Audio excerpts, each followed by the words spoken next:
Hey, what is going on, ladies and gentlemen? My name is KitKat, and today I'll be doing a full review on the OnePlus One. So did you guys know that you do not necessarily need an invite in order to purchase this device? And did you guys also know that there's two different versions of the OnePlus One? So anyway, let's jump right into the video.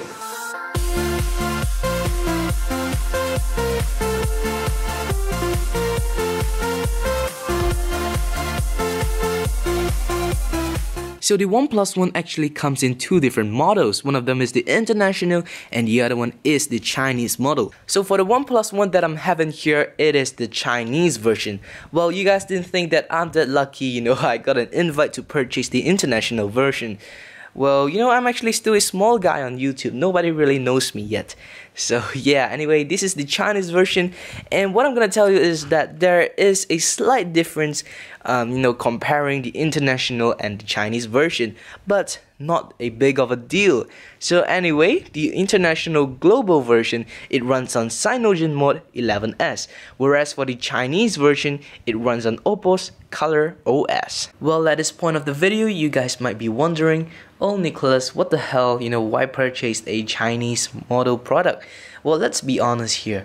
How long are you going to wait for an invite in order to purchase the OnePlus One? So the CEO of OnePlus One has confirmed that we are able to pre-order the OnePlus One global model at the end of October. So that is quite a long time, and by that time I'm pretty sure that new devices has already been released with much better specifications and stuff like that. So yeah, so even though I'm having the Chinese model here, it is already flashed with Cyanogenmod 11S. So practically it's a similar device with what the international model has to offer. Well, there isn't really much of a big difference compared to the Chinese and the international model. Well, both of them have the same exact chipset and the same specifications, so don't you worry. Both of these devices are running on Qualcomm Snapdragon 801 packed with Adreno 330 clocked at 2.5 GHz.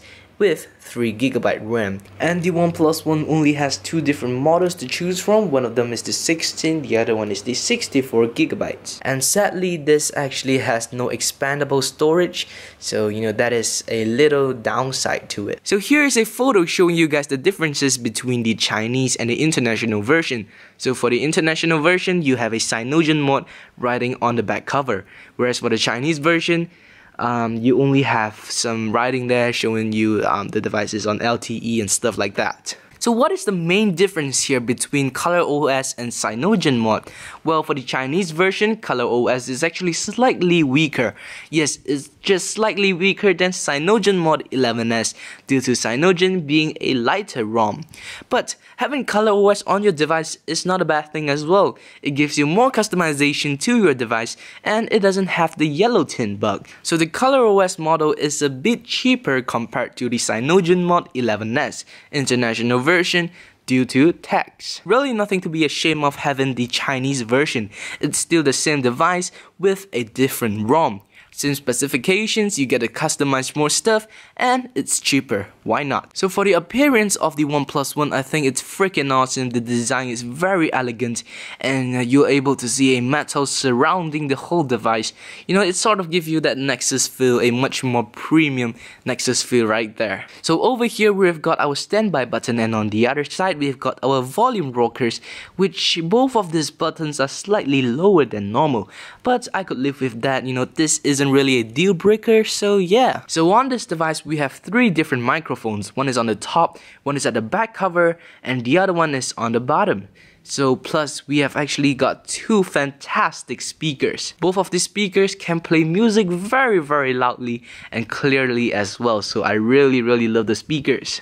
So as said that, the OnePlus One could actually play music very loudly and, clearly, well, there is an application called Audio Effects which allows you to customize your own preset.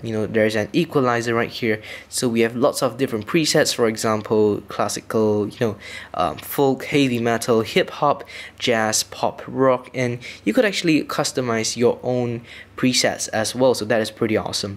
And by the way, you could actually change this to either a headset, USB, Bluetooth, wireless. They all work differently, and you could actually increase your bass boost or sound surround as well. And you could also actually set whether you're in a small room, medium room, large room, or even in a hall. That is really impressive.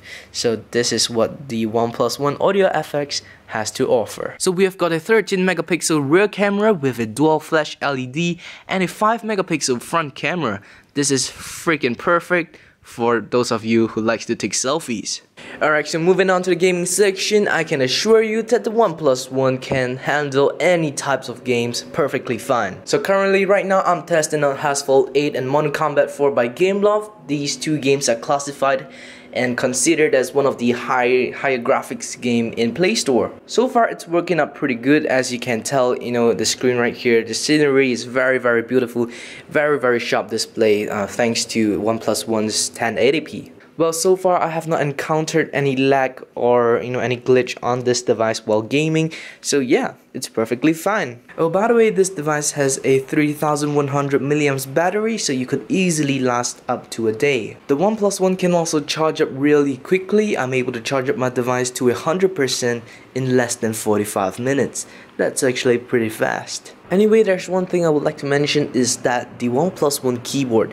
This is actually the first time that I didn't have to switch my keyboard to SwiftKey, because as you know, SwiftKey allows you to actually swipe around and it will actually predict the words for you. But right here, the OnePlus One already has this feature implemented into their software. So yeah, this is one keyboard that I don't have to change for the first time. So there are two features I would really like to talk about on this device. One of them is gestures and the other one is on-screen navigation bar. So for gestures, you can actually do lots of stuff without your screen being on. So you could draw a 0, to activate your camera, or draw a V to actually turn on your flashlight, or even you could actually play music and skip to the second track, or go back to the previous track just by making some gestures on it.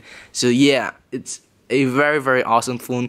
And by the way, you could also double tap to wake the device. How awesome is that? So for on-screen navigation bar, if you are not satisfied with your buttons, you could actually add an on-screen navigation. So from there you could actually customize most of the stuff. And these are some of the features that I'm really satisfied and impressed with the OnePlus One. So to finish off this video, I would just like to say that the black sandstone looks freaking awesome and it feels really good. So by the way, there is an upcoming cover. It's called the bamboo style swap cover, and I can't wait for that as well. It gives you that feel of nature. Yeah, that's freaking awesome. So that pretty much wraps it up for today's video, guys. I really do hope that you guys did enjoy it. So make sure you leave a comment in the comment section box below, letting me know whether you enjoyed my review or not, and maybe it might help you decide on whether or not to get the OnePlus One. But in my honest opinion, I do recommend you actually get this device, because with such a low price and such high specifications, it's definitely worth it. So anyway, thank you guys so much for watching. My name is Nicholas Kid. I'll catch you guys in the next one. Bye.